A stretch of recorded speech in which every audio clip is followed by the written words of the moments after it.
नमस्कार दोस्तों, education with Kailash में आपका स्वागत है। मैं हूं आपका दोस्त कैलाश और हम पढ़ रहे हैं यूपी टेट के प्रीवियस ईयर पेपर। यह आपका 2017 का पेपर है पर्यावरण अध्ययन का और ये क्लास 1 से 5 के लिए है। आपने हमारे पिछले पेपर नहीं देखे हैं वो चैनल पर जाकर देख लें। बढ़ते हैं अगले क्वेश्चन की तरफ। और साथियों, हमारे जितने भी पेपर यूपी टेट के हुए हैं वो सभी इस चैनल पर आपको धीरे धीरे डलते रहेंगे। आप चैनल को सब्सक्राइब कर लें जिससे कि जब भी आपका मन करे आप देख लें। तो करते हैं इसकी शुरुआत। पहला क्वेश्चन है,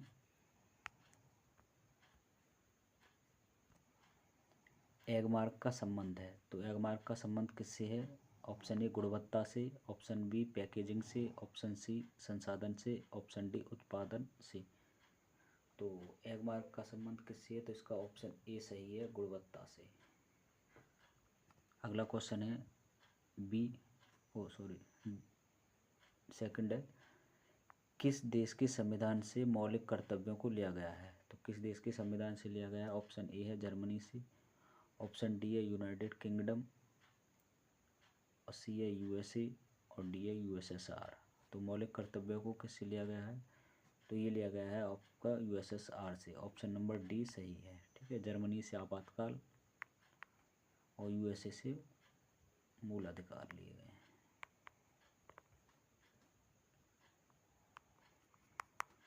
बढ़ते हैं अगले क्वेश्चन की तरफ। ऑप्शन 3, एक वयस्क मानव में कुल अस्थियों की संख्या कितनी होती है? तो वयस्क मानव में अस्थियों की संख्या ऑप्शन ए 305 होती है, option B 275, option C 206, option D 175।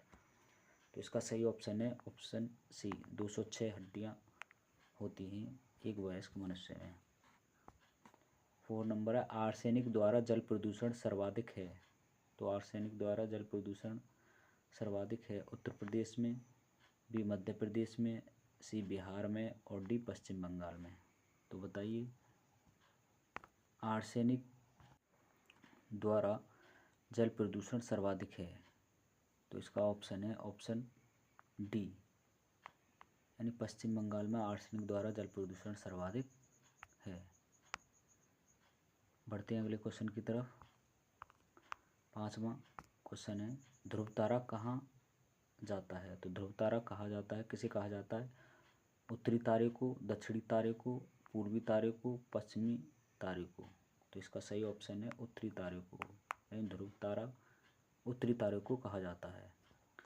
अगले क्वेश्चन की तरफ पढ़ते हैं। 5वां है, ग्रीन पीस इंटरनेशनल का मुख्यालय अवस्थित है कहाँ है? ऑप्शन ए न्यूयॉर्क में, ऑप्शन बी सिडनी में, ऑप्शन सी एम्स्टर्डम में, ऑप्शन डी नागासाकी।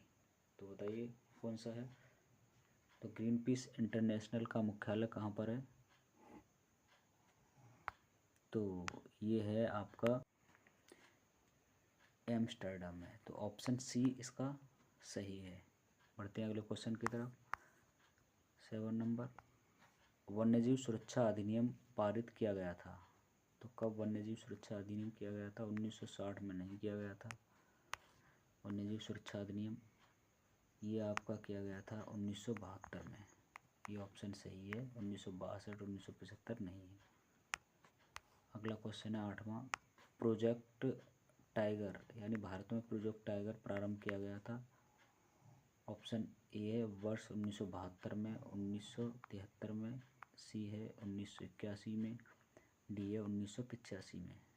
तो बताइए प्रोजेक्ट टाइगर कब प्रारंभ किया गया था? तो ये किया गया था 1973 में, यानी ऑप्शन बी सही है इसका। बढ़ते हैं अगले क्वेश्चन की तरफ। 9 नंबर, प्रकाश संश्लेषण के प्रकाशीय चरण के दौरान रिक्त स्थान है का ऑक्सीकरण एवं रिक्त स्थान है का अपचयन होता है। तो इसका ये है जल NADP, NADPH2 CO2, जल CO2 NADPH2।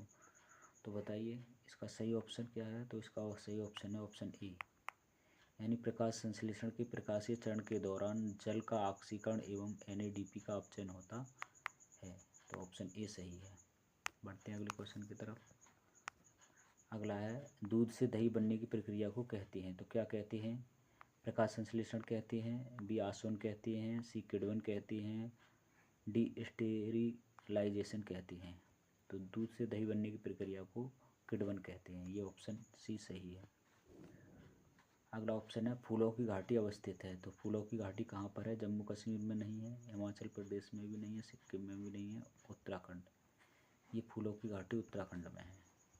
बढ़ते हैं अगले क्वेश्चन की तरफ। LPG के संदर्भ में क्या सत्य नहीं है? तो क्या सत्य नहीं है?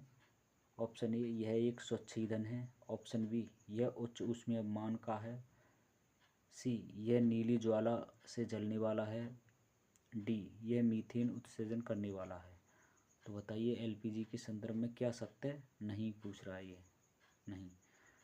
तो ये ऑप्शन डी सही है, मीथेन उत्सर्जन करने वाला है। LPG ये नहीं है, ये प्रोपेन और ब्यूटेन का मिश्रण होता है इसमें। ठीक है, किसमें? LPG में। तो बढ़ते हैं अगले क्वेश्चन की तरफ। 13, निम्नलिखित परावैंगनिक किरणों में से कौन सी अधिक हानिकारक है? तो कौन सी है? ऑप्शन ए है UVB, UVC और डी है इनमें से कोई नहीं। तो अधिक हानिकारक कौन सी है? तो ये है ऑप्शन सी, अल्ट्रावायलेट सी। ठीक है, ये सी किरणें हैं, परावैंगनिक किरणें, ये सबसे ज़्यादा हानिकारक है सी। नेक्स्ट है, कोटोपैक्सी एक जागृत ज्वालामुखी है जो अवस्थित है। तो कहाँ है? सिसिली में। नेक्स्ट बी, हवाई में, सी, एंडीज में, डी, रॉकीज में। तो बताइए कोटोपैक्सी एक जागृत ज्वालामुखी है और ये कहाँ पर अवस्थित है? ठीक है, तो अगर हम बात करें सिसिली में आपका माउंट एटना ज्वालामुखी है। हवाई द्वीप में आपका किलायू, और कोटोपैक्सी ये आपका है एंडीज पर्वत में। ये ऑप्शन सही है, कोटोपैक्सी एक जागृत है ज्वालामुखी है और ये एंडीज में है। पढ़ते हैं अगले क्वेश्चन की तरफ। 15, द ओरिजिन ऑफ स्पेसिस, प्रजातियों की उत्पत्ति, एक रचना है। किसकी है ये? अरस्तु की है, चार्ल्स डार्विन की है, मेंडल की है, रॉबर्ट हुक की है। तो बताइए किसकी है? तो इसका ऑप्शन है बी, चार्ल्स डार्विन की। ये ऑप्शन इसका सही है। द ओरिजिन ऑफ स्पेसिस, प्रजातियों की उत्पत्ति की रचना किसने की थी? चार्ल्स डार्विन ने। बढ़ते हैं अगले क्वेश्चन की तरफ। 16 नंबर, निम्नलिखित में से कौन सा जैवमंडल का अजैविक घटक नहीं है? यानी अजैविक घटक नहीं है, कैसा घटक है? जैविक घटक है। कैसा? जैविक घटक है। तो जैविक घटक कौन सा है? तो प्रोटीन, ये आपका अजैविक घटक है। मृदा भी अजैविक है। कवक और फास्फोरस। तो इसका सही ऑप्शन है कवक। कवक आपका अजैविक घटक नहीं है। ठीक है, अगला ऑप्शन है 17 नंबर, तिब्बत की सांगपो नदी भारत में किस नाम से जानी जाती है? तो तिब्बत की सांगपो नदी भारत में गंगा के नाम से नहीं जानी जाती, यमुना के नाम से भी नहीं, ब्रह्मपुत्र के नाम से। ये ऑप्शन सही है, ब्रह्मपुत्र के नाम से जानी जाती है। कौन सी? सांगपो नदी। सिंधु नदी ये ऑप्शन नहीं है। अगला क्वेश्चन पढ़ते हैं। 18 नंबर, मकर रेखा है। तो मकर रेखा कहाँ है?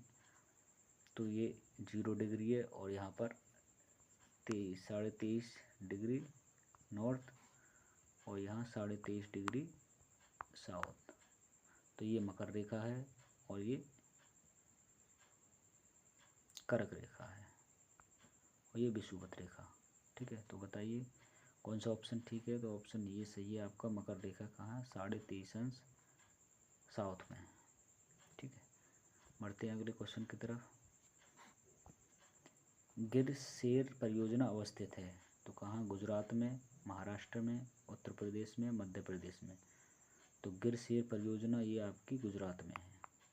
ठीक है, अगले क्वेश्चन की तरफ बढ़ते हैं।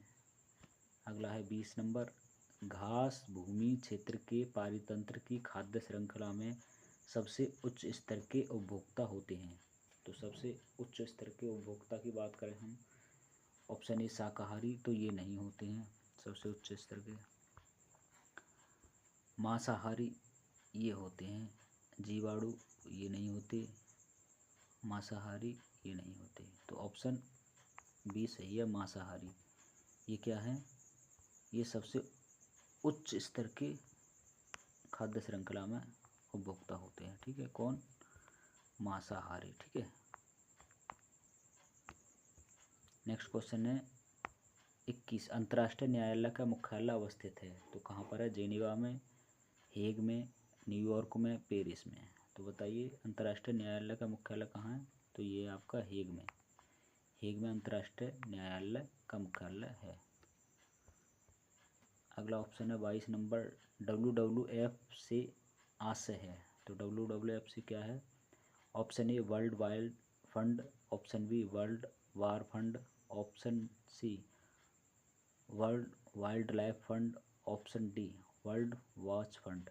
तो इसका सही ऑप्शन है option C, world wild life fund. ये 22 नंबर का सही है। नेक्स्ट क्वेश्चन है 23 नंबर। वायुमंडल की प्रमुख स्तर है। वायुमंडल का प्रमुख स्तर है जो पृथ्वी तल के नज़दीक है। तो पृथ्वी तल के नज़दीक कौन सा है? क्षोभमंडल। तो इसका ए नहीं है, लेकिन हमें तो सही आंसर देखना है। तो हमारा सही आंसर ये सही है, क्षोभमंडल।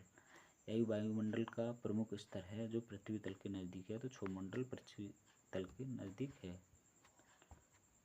24 नंबर। संविधान सभा ने राष्ट्रीय गान को अपनाया था। तो कब अपनाया था? 20 जनवरी 1950 को, 24 जनवरी 1950 को, 23 मई 1949, 13 नवंबर 1949। तो इसका सही ऑप्शन है बी, 24 जनवरी 1950 को राष्ट्रीय गान अपनाया था संविधान सभा ने। ठीक है, अगला है 25 नंबर। गंगा नदी निकलती है। तो गंगा नदी कहाँ से निकलती है? अरावली श्रेणी से, ऑप्शन बी लद्दाख ग्लेशियर से, ऑप्शन सी गंगोत्री ग्लेशियर से, ऑप्शन डी मिलाप ग्लेशियर से। तो गंगा नदी कहाँ से निकलती है? इसी के नाम पर ये गंगोत्री ग्लेशियर, यहाँ से गंगा नदी निकलती है। ऑप्शन सी इसका सही है। 26 नंबर। संयुक्त राष्ट्र सुरक्षा परिषद में कितने स्थायी सदस्य हैं? तो टोटल 15 थे जब शुरुआत में। ठीक है, और इसमें 5 स्थायी थे आपके और 10 अस्थायी। तो संयुक्त राष्ट्र सुरक्षा परिषद में कितने स्थायी सदस्य हैं? तो ये हैं आपके 5 स्थायी सदस्य हैं। बढ़ते अगले क्वेश्चन की तरफ। अगला 27 नंबर। पुष्कर मेला कहाँ आयोजित किया जाता है? ऑप्शन ए जयपुर में, ऑप्शन बी उदयपुर में, ऑप्शन सी जोधपुर में, ऑप्शन डी अजमेर में। तो बताइए पुष्कर मेला कहाँ लगता है आपका? ये लगता है अजमेर में। ऑप्शन डी सही है, अजमेर में पुष्कर मेला लगता है। 28 नंबर क्वेश्चन है, ये है आपका, भारत में निम्नलिखित में से कौन सी एजेंसी मुख्य रूप से प्रदूषण के मापने से संबंधित है? तो कौन सी है? ऑप्शन ए है ग्रीन ट्रिब्यूनल, बी केंद्रीय प्रदूषण नियंत्रण बोर्ड, सी केंद्रीय जल आयोग, डी सर्वे ऑफ इंडिया। तो इसका सही ऑप्शन है केंद्रीय प्रदूषण नियंत्रण बोर्ड। यह आपके प्रदूषण मापने से संबंधित है। बढ़ते हैं अगले क्वेश्चन की तरफ। अगला क्वेश्चन है 29 नंबर। सर्सिका राष्ट्रीय उद्यान अवस्थित है। तो कहाँ पर है? पश्चिम बंगाल में, बी गुजरात में, सी राजस्थान में, डी असम में। तो बताइए सर्सिका राष्ट्रीय उद्यान कहाँ पर है? तो ये है आपका राजस्थान में। सी ऑप्शन सही है। नेक्स्ट है 30 नंबर। पारिस्थितिकी तंत्र में ऊर्जा का मुख्य स्रोत है। तो ऊर्जा का मुख्य स्रोत क्या है? ATP, बी सूर्य प्रकाश, सी DNA, डी RNA। तो बताइए पारिस्थितिकी तंत्र का ऊर्जा का मुख्य स्रोत तो ये है आपका सूर्य का प्रकाश। ठीक है, एटीपी नहीं है, डीएनए नहीं है, आरएनए नहीं है। तो दोस्तों आपका यह 2017 का ईवीएस का पेपर समाप्त हुआ। ठीक है, बढ़ते हैं अगले मॉडल पेपर की तरफ। अब जो नेक्स्ट आएगा वो 2018 का ईवीएस का 1 to 5 का प्रीवियस से पेपर आएगा। अगर आपने हमारे पिछले पेपर नहीं देखे हैं तो उनको देख लें और हमारे चैनल को सब्सक्राइब कर लें और लाइक कर दें। तो अब तक के लिए धन्यवाद। आपका दिन शुभ हो।